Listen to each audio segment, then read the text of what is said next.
Hi, everyone. This is Robbie Diamond, CEO and founder of SAFE and the Electrification Coalition. I want to welcome you all for joining us here today. Just say that before we are joined by Secretary Granholm, she had a slight delay. So for the first 15 minutes, we will be discussing SAFE and presenting our new job study. And then Secretary Granholm will share some remarks with us and have a fireside chat with the SAFE chairman and former National Intelligence Director, Admiral Dennis Blair. For those who don't know us, let me introduce SAFE. SAFE was founded in 2005 to end dependence on oil, particularly in transportation. See, oil is really the backbone of the global mobile economy, with 93% being needed for transportation. And we quickly came to the conclusion that electrification and other alternatives was the way to go in order to solve this problem. Electricity offered diverse supplies, they were domestic, and we had the infrastructure of the system across the country. And watching what was going on since we started in 2005, when we started the electrification in 2008, we really saw this convergence of new technologies, batteries, sensors, big data, telecommunications. And we added to our portfolio connected, autonomous, shared vehicles along with electrification. And we see that really we are moving from a past of the internal combustion engine to a future of a digital electric vehicle. But we weren't the only ones, of course, to see this, but also China did. And they published their Made in China 2025 plan, where they were going to focus on key industries. And several of these key industries included electric vehicles, alternative fuel vehicles, autonomous, 5G, semiconductors, all the backbone of the modern transportation world. And this could be a big problem because the auto and truck manufacturing sectors in the United States have been the key to our industrial base. It is the reason that they were called the arsenal of democracy in World War II. They were the ones that helped build the machinery that allowed us to win that war. They are now, in the last year, called the arsenal of health because they have particular skill sets, such as the ability to retool, that manufacturing capacity that is so important to a modern economy, not just the jobs, but the types of jobs. And we started analyzing this technology and the supply chain issues related to what we are seeing in China. We didn't want to be that organization that advocated for ending oil dependence and our dependence on one set of companies, our countries and problems, and create a new one from the frying pan into the fire. And so when looking at these numbers, they were just staggering.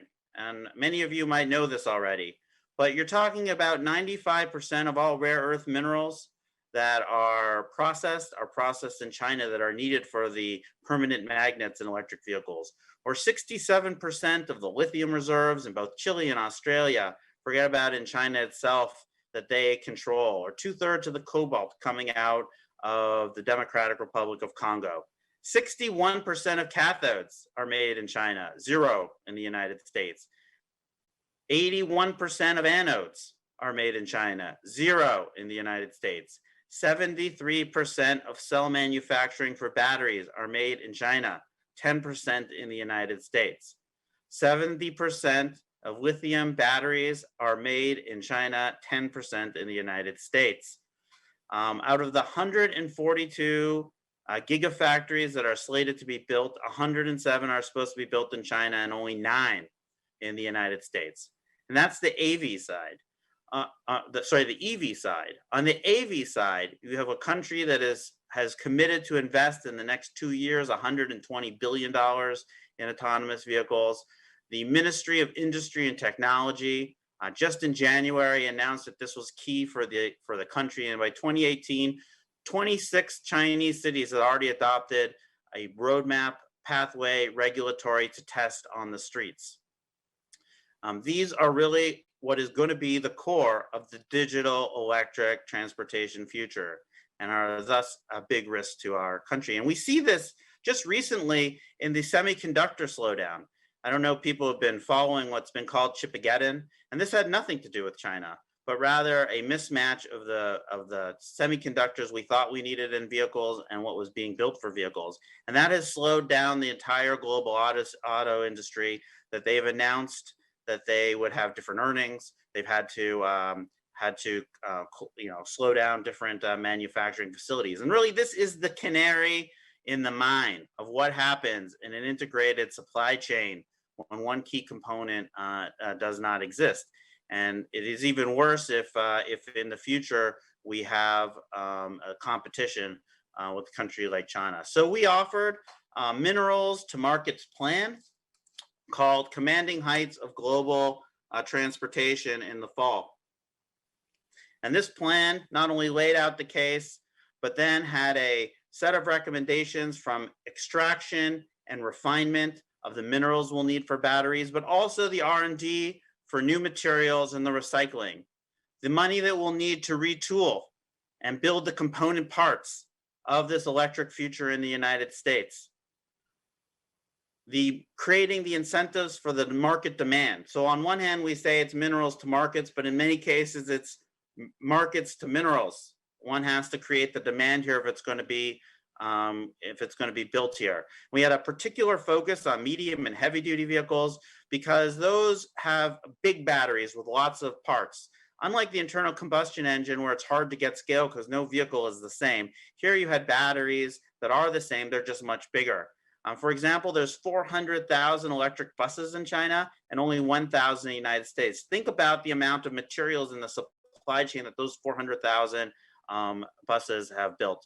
We also have recommendations for semiconductors and for the regulatory pathways for AVs. As you saw just last week, President Biden issued an executive order saying that they had 100 days to look at 4 key areas of supply chains for this country. 1 was high capacity batteries, 2 was critical minerals, 3 was semiconductors, and 4 was pharmaceuticals. 3 out of those 4 have everything to do with the conversation we're having today. So what did we do at SAFE when we looked at this problem? We do what we always do. We got geared up for the fight for these policies. We want to implement these policies into law to make sure that we are leaders in this key technology and transportation space, that we have the jobs here in the United States and the supply chains here and with our allies, I should say. Maybe we can call it a made outside China 2025 plan. And there's no time to waste. So we've implemented a robust political strategy at SAFE. And one of those things that we did was take our plan and go to the best economists. And we asked them to look and say, how many jobs might we create if we actually did all this?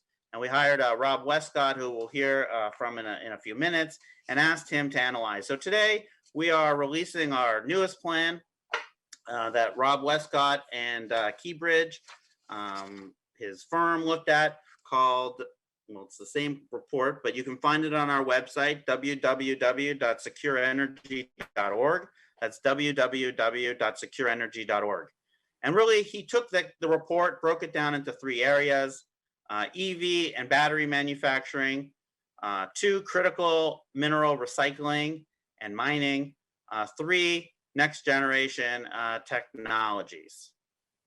And as you see, they're going to start putting slides. The grand total of jobs, if you go back a slide, if that's possible, with 647 jobs that can be created over the next 1 to 5 years in the United States if we implemented these policies. That would be 3.1 million total job years created. If you go to the next slide, you'll see if you broke down those 3 areas, there's 513,000 jobs in the advanced fuel market and domestic manufacturing component pieces, which we'll talk about in a minute. There were in the mineral supply chain, 24,000 jobs, and the next generation transportation and semiconductor technology is 108,000 jobs. Now, it is important to point out that just because there are less jobs doesn't make it any less critical.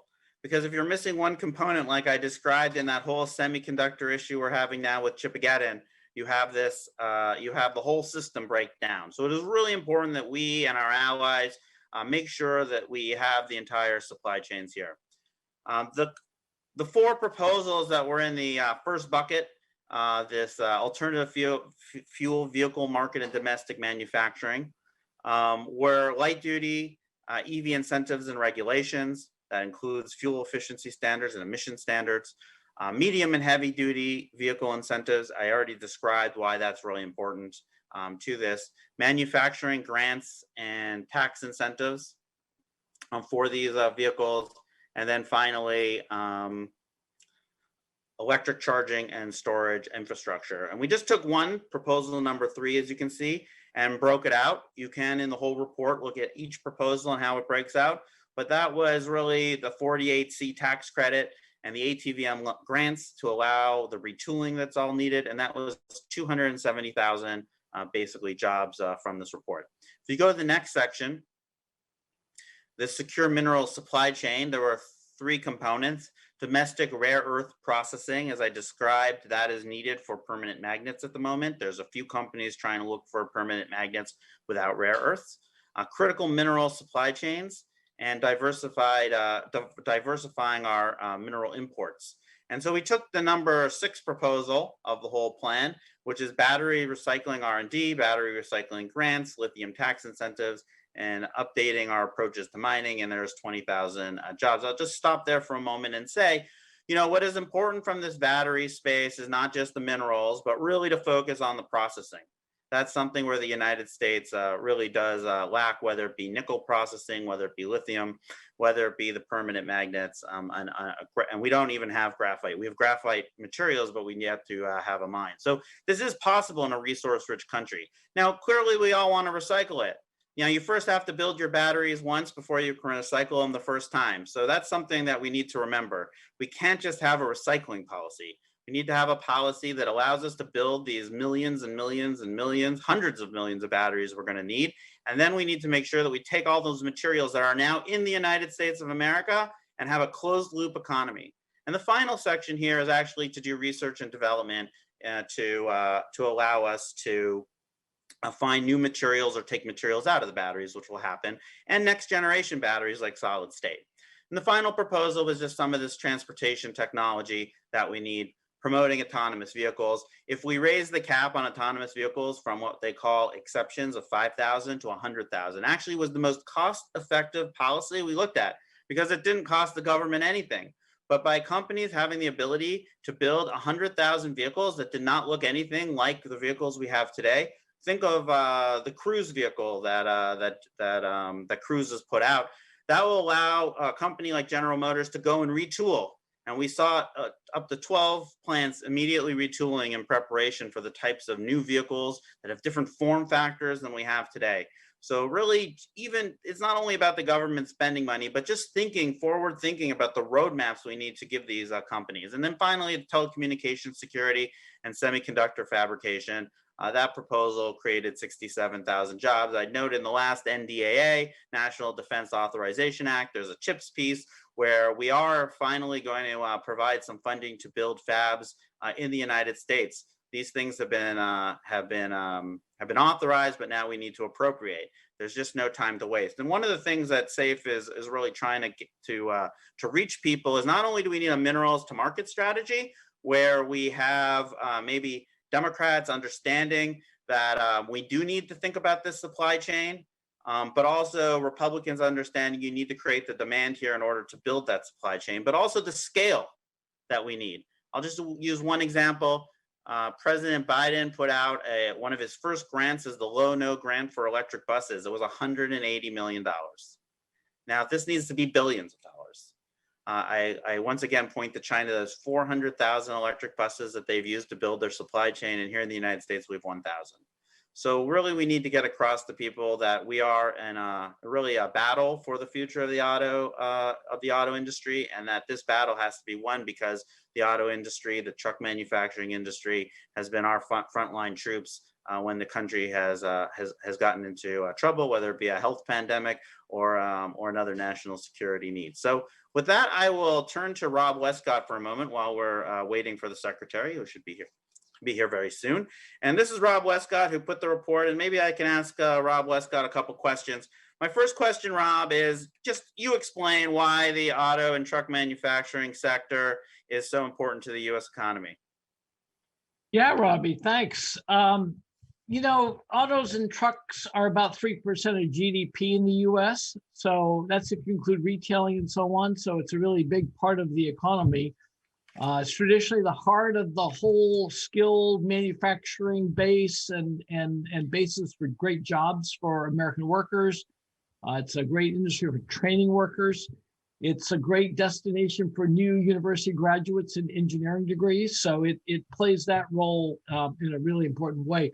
One thing that I don't think most people realize is that if you're talking about who does R&D spending in the US, two industries at the top of the charts are auto sector and pharmaceuticals. Now, I think we all know about pharmaceuticals and we're glad what they've been doing in the last year, but the auto sector does billions of dollars a year in R&D spending. So, and many of their innovations have knock-on effects. So it's not just like making batteries for EVs or better motors for electric cars, whatever. Many of these innovations can be used for like wind turbines or other, utility scale battery storage. So many of the things that we're learning that we've learned through the auto industry can be used to other sectors.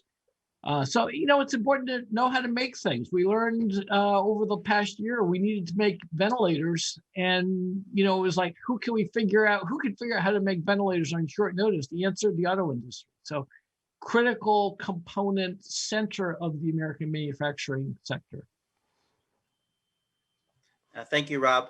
I'm sorry I didn't really introduce Rob. He's not just a pretty face, but he has been an economist for 30 years. He's been the chief economist at the National Economic Council under President Clinton, and he's worked at both the International Monetary Fund and he's run an actual think tank in Asia on these issues. So we've worked with Rob for a long time, and we do appreciate the work you've done, Rob. And I apologize for not letting people realize your august background. Maybe share with people why it's so hard for maybe our private companies to compete with China and their comprehensive approach and their state-owned companies. Yeah, Robbie. So as you mentioned, I did run a research center in Asia, and I wrote papers about the Asian tiger growth profile. And there are tricks of the trade that Asia has learned. And Japan did it in the 50s and 60s, and in Taiwan in the 60s and 70s, and Korea in the 70s and 80s, and so on. And China has learned really well from that playbook. But it includes state-directed lending in many ways. It includes non-tariff barriers, so you discriminate against imports. In many of these Asian countries, if you bought an imported car, your income taxes were audited the next week. And the little tricks you can do to protect the domestic industry. But it's also regulatory and administrative measures. It is an undervalued currency that helps promote your exports. It's a lot of hidden domestic purchase programs where you don't actually say we'll only buy the domestic good, but you actually don't buy imported goods for government contracts. So these are some of the tools that the Asian tigers have used. And China, as I said, has become a master of these tools. And it's not completely a competitive market where you can just say, oh, if I can go in and sell my good for 3% less, I will get the contracts. Many of these countries, and China is definitely in this category, will make it tough for foreigners to get contracts. Many times they make domestic consumers, pay more than, let's say, global rates. So that means the domestic firms make supernormal profits, and then they can go and bid on projects in third countries, say in Europe or whatever, and they can underbid the local competition and build up global market share.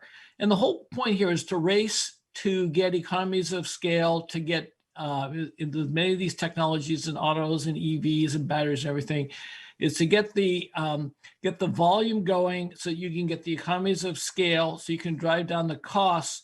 And if you can get there first, you can basically underprice the competition because you've got the lower cost production because you got there first.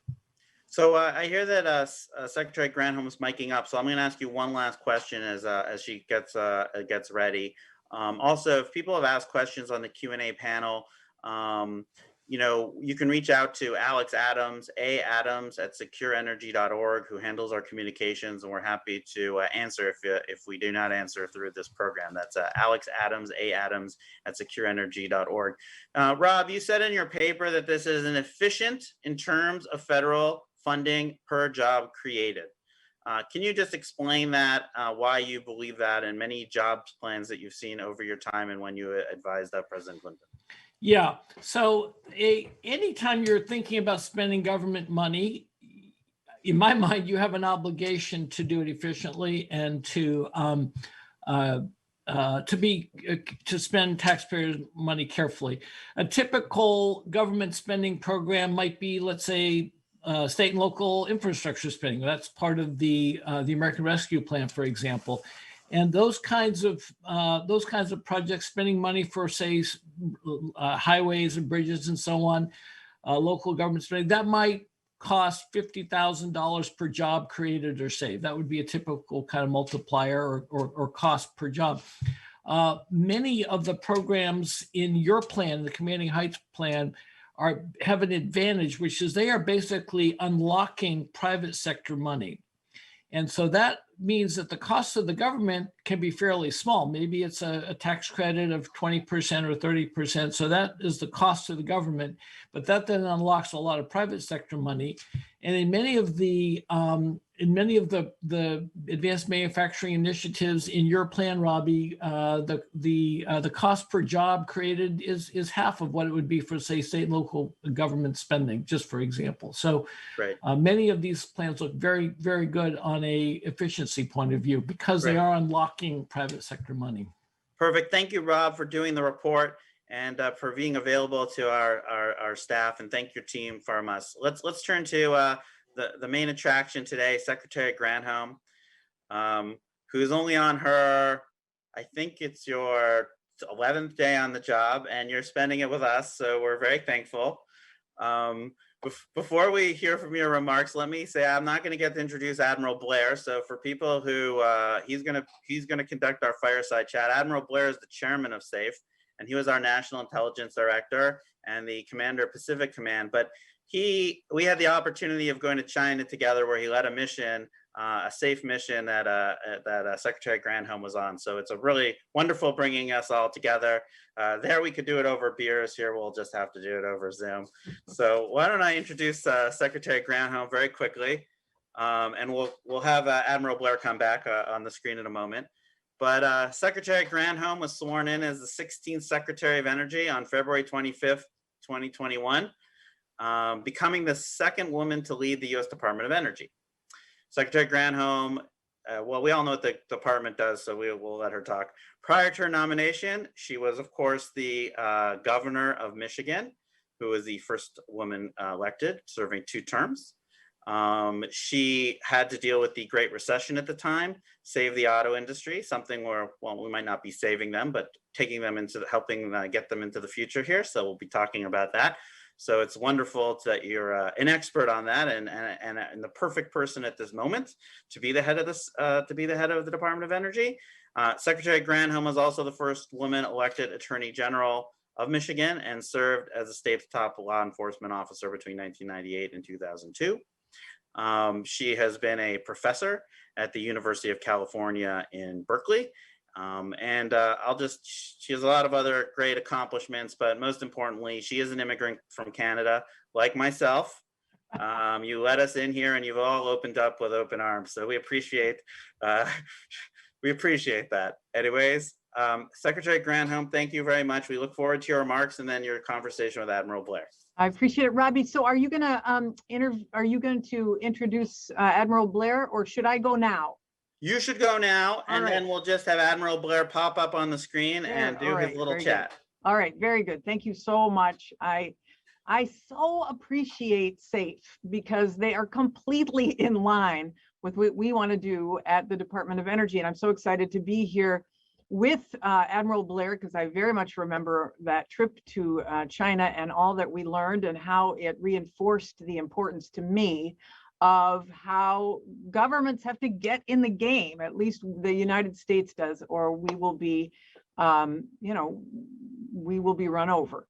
And I'll talk about that in a second. So it's the report that you have, that your team has pulled together is so valuable because it proves what President Biden and certainly I have been stressing to everybody, that the solutions to the climate crisis can create massive job opportunities for the economy and for the American people. So thank you, Robbie, and your team for doing the work to prove out the concept that energy policy means jobs. In this case, 647,000 of them. So huge numbers. The president, I know, feels, and I certainly feel, a huge sense of urgency about getting these solutions out the door. We have got less than 4 years that we know about. Our hair is on fire. And if we do it right, the benefits will accrue to the American people, especially to the communities that have so far been left behind by historic inequalities and by this energy transition. So these are ambitious goals. We've got so many tools in our tool belt that can make them happen. Goals like getting to net zero carbon emissions by 2050 and 100% clean electricity by 2035. One of the tools that's very obvious is electric vehicles, which SAFE has been leading the charge on. I admit I am a little biased. I love my EV. I lease a Chevy Bolt. It's the best car I've ever had. I'm on my second lease. Before that, I leased a Chevy Volt. I drove the first Volt off the line when I was governor. I'm totally sold on electric vehicles, not just as somebody who wants to see clean energy, but just because they're fantastic cars. And we already know that EVs are going to be one of the most effective solutions to the climate crisis. So as you know, President Biden's demanding that we get America to that net zero by 2050. The transportation sector is the largest source of those emissions. So we need to jam on the accelerator here. DOE is going to invest billions of dollars over the next few years in the technologies that are going to make that EV future a reality. For example, our loan programs office is back open for business. It's ready to put together an indomitable portfolio of investments in all kinds of clean energy solutions, in EVs, but in others as well.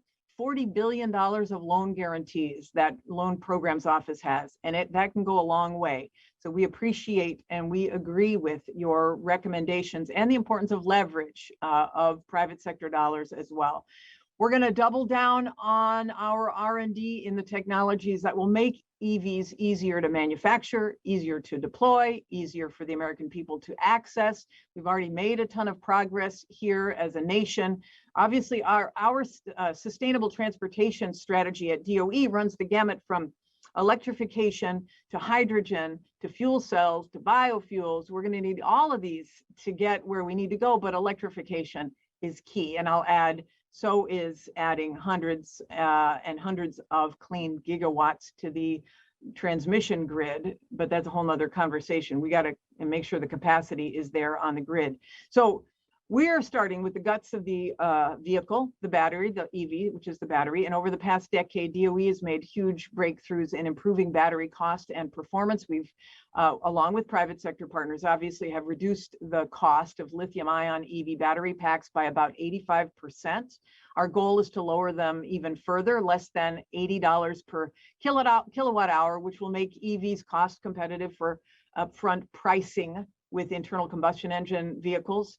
And this is just as important because our success hinges on our ability to make EVs affordable for everyone. That upfront cost is critical.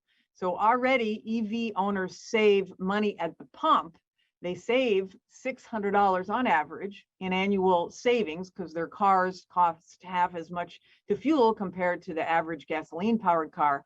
But they also save at the shop because, as many of you know, EVs cost on average $6,000 less to maintain over their lifetimes because of fewer parts and all of that. So beyond costs, We also need to make EVs more accessible to everybody. The EVs currently on the market today hold more than enough charge for what almost all of us need in our day-to-day lives, but we do need to make them easier for consumers, the chargers easier for consumers to find. We need more models at dealerships. We need more cars at dealerships. We expect over 100 models now to come on the market with recent announcements over the next 2 to 3 years.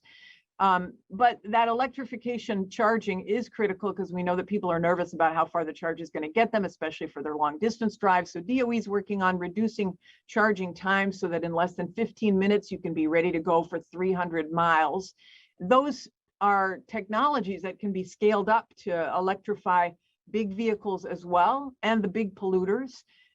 You know, I think of school buses right away, because imagine sending your kids to school without worrying about the emissions that they're breathing in from the school bus or the 18-wheeler that's in the next lane, or even bigger, we can think like entire systems like ports, which you have identified, for example, when vehicles and other gas-powered machines sit there idling on the docks, on-site workers, by the way, are just inhaling that pollution. And electrify them, you can deliver both health benefits and electricity benefits all across the board. So there's so much potential here for our commutes, for our pocketbooks, for our communities.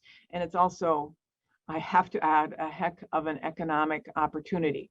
So reports estimate that the products that reduce carbon emissions, including batteries, globally, are going to create a $23 trillion market over the next decade.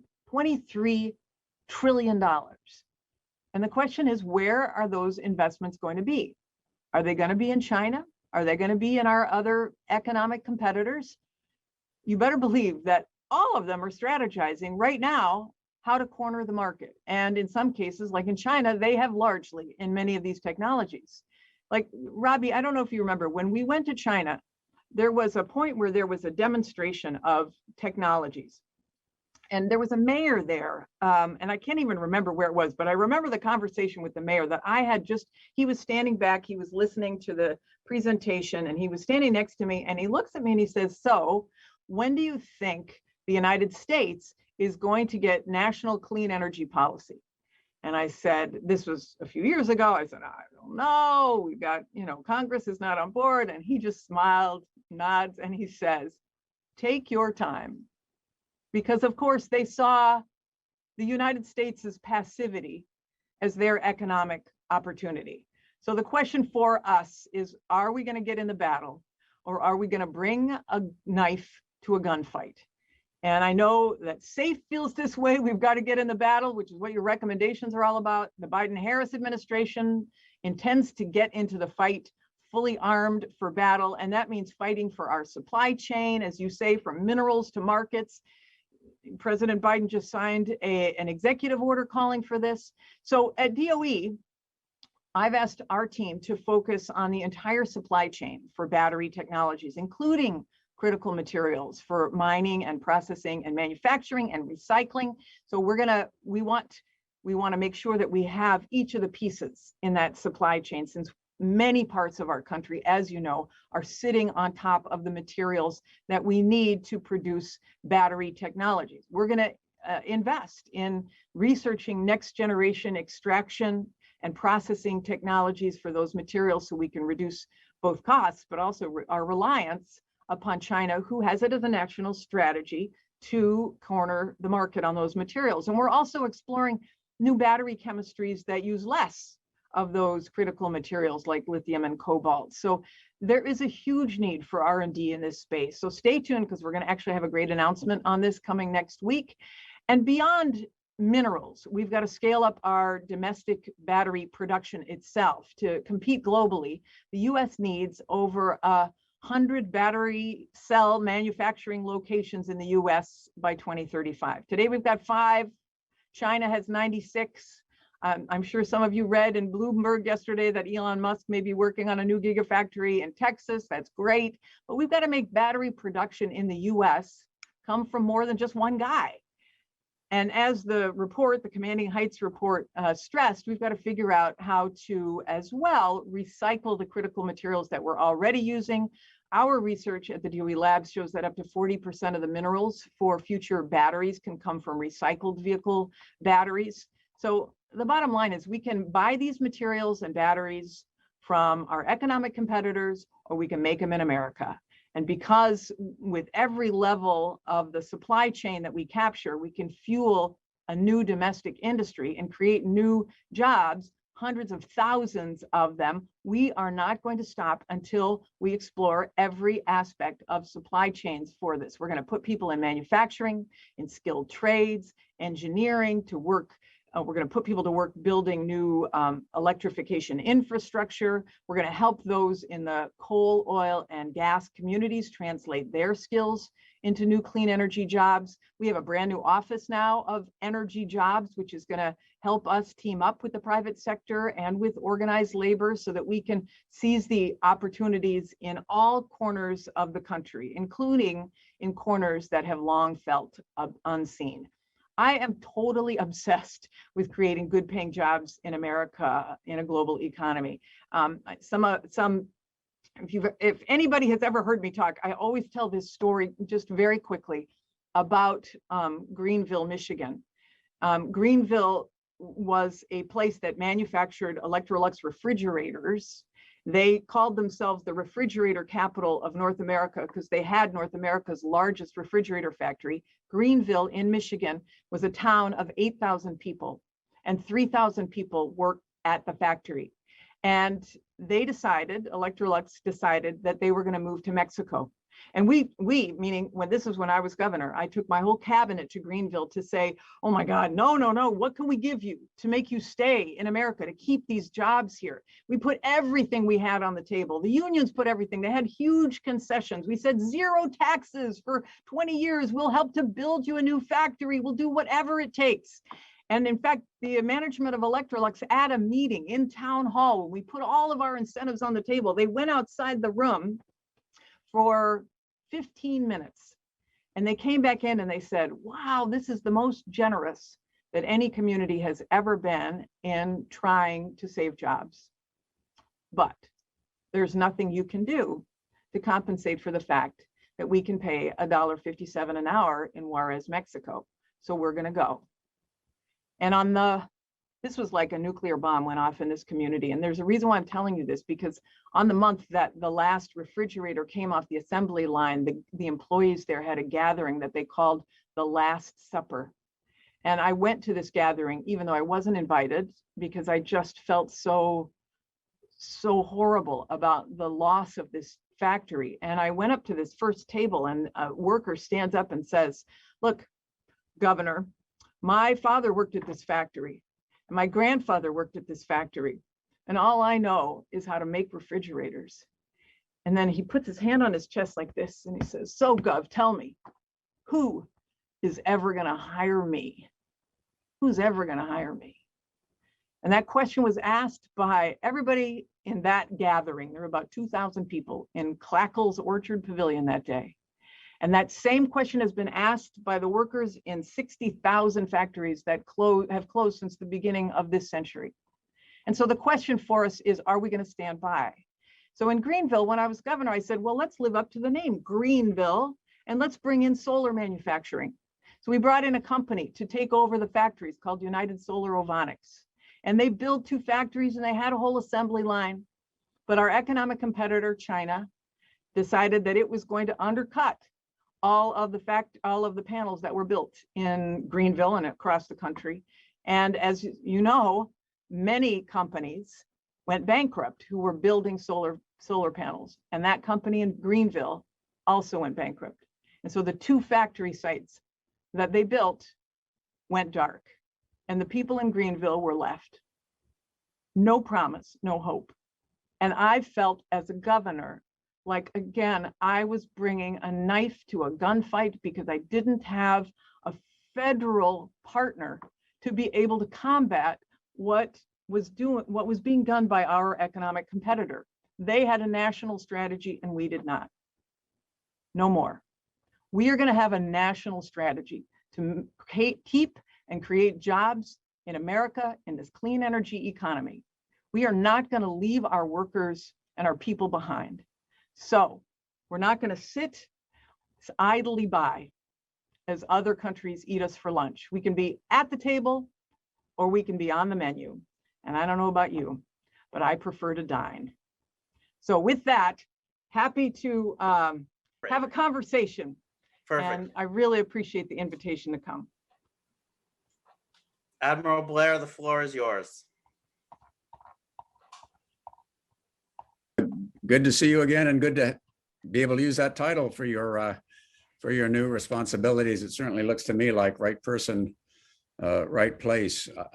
You've laid out the vision just beautifully. So I'd like to talk a little bit about the how do we make the vision work, and just let me start with, there are going to be so many big players involved in this, big industry, big government, different branches of government. The Congress, of course, is going to be involved in all. So, keeping all the plates spinning on the sticks and everything moving in the right direction is going to be tough. You talked about Greenville and all, but I know during the Great Recession, you really engaged closely with the big automobile companies that are headquartered in Michigan to deal with that. What we see from the outside is certainly companies like GM and Ford seem to realize that change has to be made. This is a sector that's traditionally very conservative, stuck in its ways, don't want to change the tool and dies and all. But could you tell us a little bit about how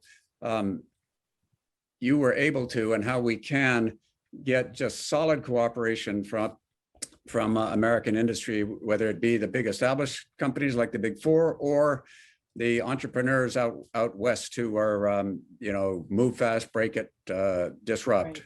Right. Admiral, I so appreciate this question because I think, industry gets this, right? I mean, we use the analogy all the time, Wayne Gretzky, you skate to where the puck is going. They can see that all of these countries have committed to net zero carbon emission goals. They can see this demand for cleaner solutions. And so the auto industry sees where the puck is going as well. So when the Recovery Act happened back in the recession in 2009, 2010, and then the Obama and Biden administration decided that they wanted to invest in battery technology to help the auto industry move to electrification and also reduce their corporate average fuel economy standards, their mileage standards, or increase them, reduce the greenhouse gas emissions from driving a mile. They decided they were going to invest. They were going to co-invest. There was essentially a competition. There was a public-private series of public-private partnerships. Michigan was all in on this, so we partnered on this. These were true public-private partnerships. We wanted to be the place. We built CAR 1.0. We wanted to build CAR 2.0. And as a result of that, now, I mean, here we fast forward a decade. Now, a third of all North American batteries are made in Michigan. Battery production is made in Michigan because of those initial investments. I will say though, 10 years ago, we might have put the horse of demand before the cart of supply. We supplied probably more batteries than people were ready for. We hadn't seen the globe make this commitment. But this right now is a different moment. You've got I mean, the auto industries don't have to go into bankruptcy to be on board. They are on board and they are profitable. And it's not just General Motors and Ford, obviously, with Tesla obviously leading the pack, but it's all of these other international players that are also doing the same thing. And of course, it's nations that are demanding it. So this leadership, the co-leadership between the private sector and the public sector right now at this moment is so utterly critical, which is why when the Biden administration says that it is going to get to net zero carbon emissions by 2050, and that means today in 2021, we have to set the stage for that. When it says it wants to see 100% clean energy by 2035, that means today we have to set the stage for that and start to get those clean gigawatts on the grid. So that leadership by the public sector and the partnership with the private sector is absolutely fundamental to bringing this across. And I hope that we can see bipartisan support for this, because as SAFE has always noted, and it's why you are there, Admiral Blair, is that this energy security issue is a national security issue. And if we don't see it now, I don't know when we'll ever see it, because we see the economic challenges from our international competitors like we've never seen them before. That I certainly think that we all should follow the great business philosopher Wayne Gretzky wherever he tells us to go. And on that issue of bipartisanship, I agree completely. You remember on that delegation, there was a gentleman who'd had your job previously, former Secretary Bodner was there, and also Tom Steyer. So we had the political spectrum pretty well covered. And that ability to try to keep people moving down the same direction from both parties, so it's not one of these, the Dems did it, ours have to repeal it, and vice versa, is I think one of the key challenges. And at the conceptual level, the Republicans simply have to get over their idea that just let the market handle it, right? Because the market's not going to just handle it when you have a China bigfooting over the whole thing. You need some kind of industrial policy that gets us pointed in the right direction without sacrificing North American entrepreneurial spirit and all of that. The Democrats, on the other hand, have this neuralgia towards taking stuff out of the ground and processing it, right? They want that done somewhere else, not in their backyards, and so on. And it seems to me that's part of the conceptual bargain, but you're going to be involved in the making that happen.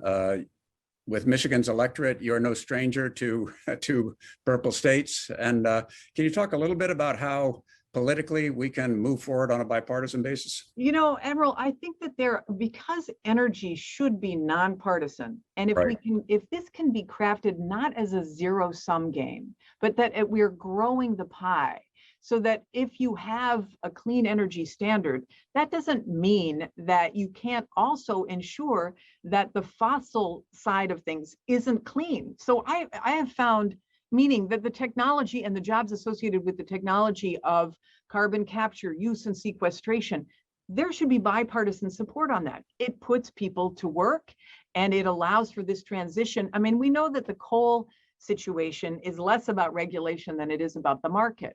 But we also know that those coal facilities, for example, they're often attached through the grid to be able to send energy everywhere.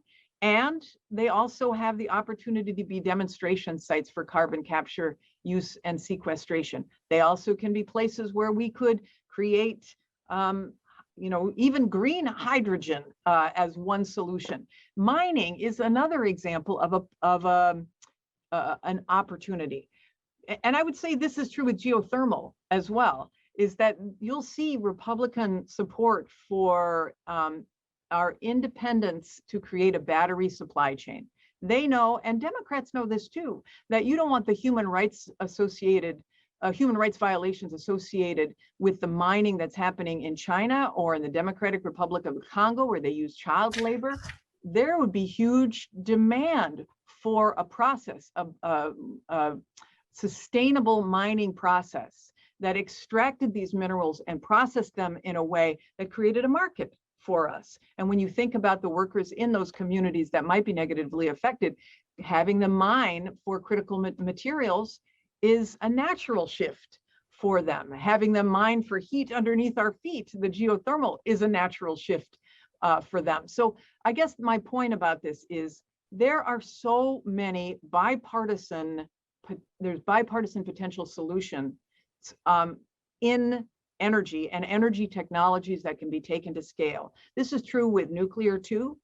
These small modular reactors, that's an opportunity, I think, on the Republican side to get people on board. And I think this is why, Admiral, at the end of last year, you saw this Energy Act of 2020, which had a whole array of bipartisan energy solutions in it. It was an authorization bill, hasn't been funded yet, but it was a signal that this space is ripe for bipartisan collaboration. And I hope we can get there. And I think with SAFE's help, perhaps that might be possible.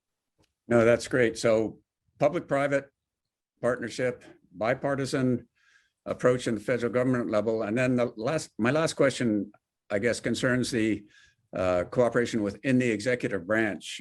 You clearly are knowledgeable, committed, known, but there are different pieces of this problem spread around the executive branch. The Department of the Interior, the Department of Commerce. If we work with the allies, as we will have to do, it's going to be the State Department. And so, in my experience in the federal government, creating a situation in which there's cooperation, not fiction, not friction, not so much concerned about who gets the credit, but getting the job done. Creating that system within the executive branch is going to be important too. And I guess after 11 days, how do you feel about the team that you're going to be working with to do these important things for the country?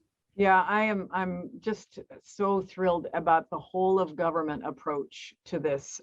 Just as one example of this, Admiral, and there's many that could come. I mean, Mayor Buttigieg and I just had lunch over at the White House talking about, you know, what we can do on his piece of the infrastructure and our piece of the infrastructure.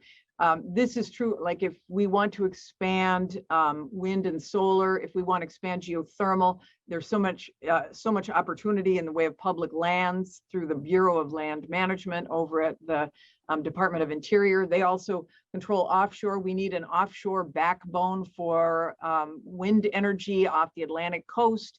There is a huge opportunity for them to move to accelerate permitting on that, so that our hair doesn't continue to be on fire, that we're actually getting gigawatts on the grid.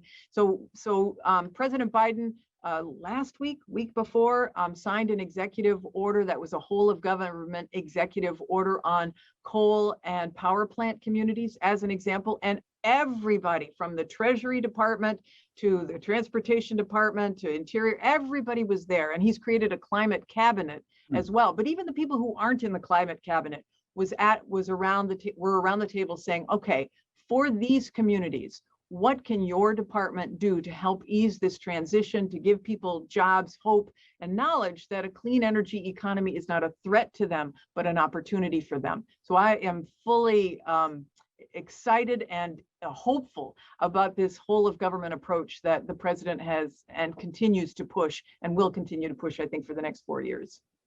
Well, that's really good to hear. I mean, in my experience, if the bosses get together, the staffs will Exactly. do it. If the bosses don't are button heads, then nothing's going to get happen. And you know, White Houses are wonderful, but my experience is real lasting important stuff gets done when cabinet officers, you know, outside of the White House mess, get together and really make a plan, because they've got the power, they've got the weight, they've got the people, they've got the contacts to do it. So we certainly wish you all the best. And we also want to let you get back to your busy schedule, because I know the witching hour is coming here, and you've been so generous with your time on after such a.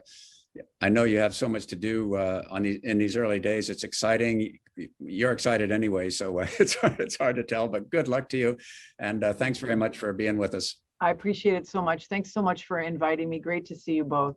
Well, I just wanted to close out the program by thanking everyone for joining us here today. As you can see, we have an amazing group of people with being led by Admiral Blair and all the other members of the Energy Security Leadership Council, the senior military leaders and major CEOs and business leaders in our country. And we're committed to minerals to market strategy. That also includes the new technologies of 5G, telecommunications, semiconductors, AV regulatory pathway. There's just no more important mission for this country. And we hope that the people who are listening will reach out on the Q&A. Please, Alex Adams, he might regret it now that there are 40 questions. We apologize we couldn't get to them. So Adams, and he can then ask our policy team or where appropriate, get back to you. And other people who want to get involved with us, just email us at info@Secure Energy or rdiamond@Secure Energy, and we really look forward to you working with you. Now is our moment in this country to make something happen, And we're just excited to bring Republicans and Democrats together and find an issue we can work on. And truly, if this is the arsenal of democracy, this can be the arsenal of bringing our country back together by working on this issue. So thank you all very much, and we'll talk to you soon.